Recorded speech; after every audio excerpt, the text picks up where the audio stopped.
Doctor గారు ఒకరు ఈ విధంగా అడుగుతున్నారండి. నా వయసు 26 సంవత్సరాలు, నాకు హెచ్ఐవి ఉంది, ఇంకా పెళ్లి కాలేదు, ఆరోగ్యంగానే ఉన్నాను, పెళ్లి చేసుకోవచ్చా చేసుకోకూడదా, పరిష్కారం తెలియజేయండి అంటూ అడుగుతున్నారు. హెచ్ఐవి ఉన్నప్పుడు కూడా పెళ్లి చేసుకోవచ్చు, నిరభ్యంతరం పెళ్లి చేసుకోవచ్చు, పిల్లలు కావచ్చు. అయితే ఆ పెళ్లి చేసుకునేది అమ్మాయికి హెచ్ఐవి లేకపోతే మాత్రం తప్పనిసరిగా అమ్మాయి ఇచ్చి పెళ్లి చేసుకోవాలి.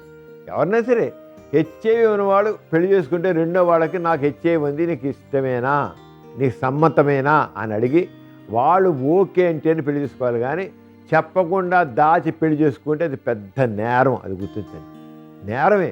ఇప్పుడు హెచ్ఐవి ఉన్నప్పుడు కూడా మందులు పడుతున్నారు అనుకోండి, మందులు పడుతుంటే ఒక బీపీ వచ్చిన వాళ్ళు మందులు పడితే బీపీ ఎలా కంట్రోల్ ఉంటుందో, షుగర్ వచ్చిన షుగర్ ఎలా కంట్రోల్ ఉంటుందో, వాళ్ళు ఎంత హాయిగా మామూలుగా అందరి మనుషులాగా ఎలా జీవిస్తున్నారో ఆ రంగా హెచ్ఐవి వచ్చిన వాళ్ళు కూడా రోజు మందులు వేసుకుంటుంటే, అసలు మరి ఆరోగ్య సూత్రాలు పాటిస్తుంటే, ఆహార నియమాలు పాటిస్తూ ఉంటే వాళ్ళు కూడా 100 ఏళ్ళు చక్కగా జీవిస్తారు, పిల్లలు కంటారు, అన్నీ చేస్తారు, అన్నీ మామూలుగా ఉంటాయి. ఇంకా చెప్పాలంటే బీపీ వచ్చిన వాళ్ళకంటే, షుగర్ వచ్చిన వాళ్ళకంటే హెచ్ఐవి వచ్చిన వాళ్ళు మందులు వేసుకుంటుంటే బీపీ ఉన్నవాళ్ళు షుగర్ ఉన్న వాళ్ళకంటే కూడా ఆరోగ్యంగా ఉంటారు. ఎందుకంటే బీపీ వచ్చిన వాళ్ళైతే నువ్వు ఈ తినకు, ఈ నియమాలు పాటు, షుగర్ వచ్చిన వాళ్ళు ఉంటారు నువ్వు ఈ తినకు, ఈ తినకు, అన్ని నిషిద్ధాలు ఉంటాయి. మీకు హెచ్ఐవి ఇలా తిను తిను తిను అంటారు. ఇంకేంటి అన్ని తినమని, అందుకే ఇమ్యూనిటీ పెంచాలి.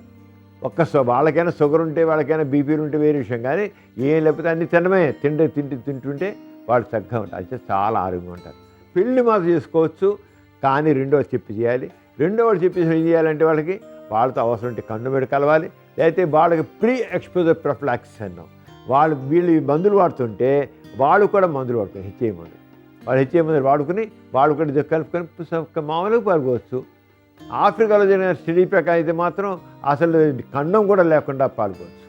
99% పీపుల్కి ఎవరికి ఏం రావట్లేదు, కన్నం లేకుండా పాల్గొవచ్చు. అంచేత హెచ్ఐవి ఉన్నప్పటికీ పెళ్లి చేసుకోవచ్చు, పిల్లల్ని కనవచ్చు, మామూలుగా హాయిగా జీవించవచ్చు. చూసారు కదండి ఇవాళ సుఖజీవనం కార్యక్రమం. మీకు కూడా లైంగిక సమస్యలు కానీ సంతానలేమి సమస్యలు ఏమైనా ఉంటే మీ సమస్యలను వాట్సాప్ ద్వారా పంపొచ్చు.